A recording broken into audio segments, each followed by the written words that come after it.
A cyclist who knocked over and killed a 44-year-old woman in East London last year has been cleared of her manslaughter.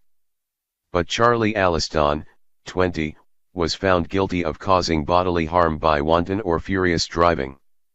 Alliston was riding a fixed-gear bike with no front brakes when he hit mum of two Kim Briggs as she was crossing the road in her lunch break. She suffered serious head injuries and died a week later in hospital. Alliston later went online to defend himself following the crash, claiming Mrs Briggs was at fault before deleting the comment when he realized how serious her injuries were. He told the Old Bailey his comments had been stupid and not thought through. Alliston was riding a fixie, a fixed-wheel bicycle with no front brake used by track racing cyclists, across a junction on Old Street, Shoreditch, last February when he said he saw HR consultant Mrs Briggs step out into the road while looking at her phone. He told the court he shouted to warn her and slowed down to between 10 and 14 miles an hour. Alliston said he shouted again and swerved to avoid her, but Mrs Briggs stepped back into his path. He claimed he was not aware a brake was a legal requirement to ride on the road and said even with one he wouldn't have been able to stop in time.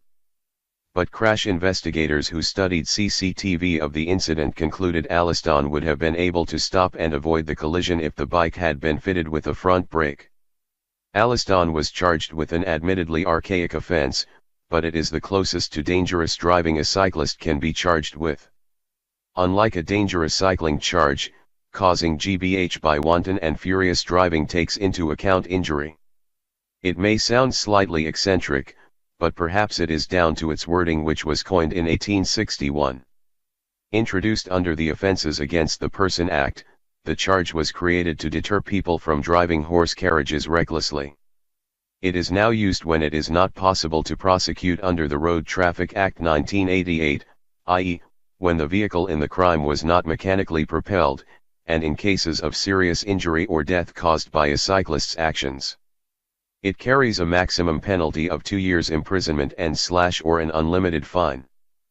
Previous successful prosecutions under the offense include those against cyclists Daryl Gittos and Darren Hall, who both knocked down pedestrians who later died. Judge Wendy Joseph QC ordered a pre-sentence report, but made it clear she was considering a jail sentence for Alliston. She said, "I have not seen one iota of remorse from Mr. Alliston at all at any stage. He is due to be sentenced on September 18. In a statement read in court, Mr. Briggs paid tribute to his wonderful wife, with whom he had a daughter aged 11 and a son aged 14. He said, "She was quick to smile, slow to judge and even slower to anger. Illegal and stupid." The case has raised questions about safety and responsibility on the road. Mrs. Briggs' family said they plan to campaign for tougher cycling laws to protect pedestrians. Mr. Briggs described the trial as grueling and painful.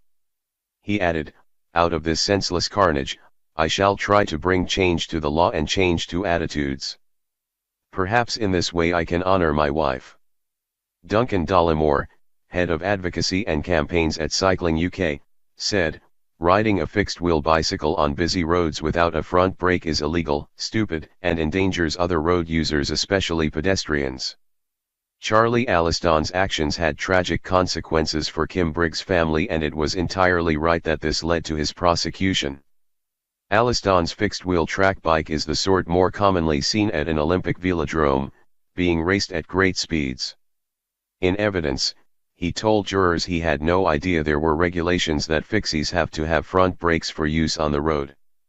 The Pedal Cycle Construction and Use Regulations 1983 states a fixed-wheel bicycle must have a front brake in addition to the rear fixed wheel before it can be lawfully ridden on a public road.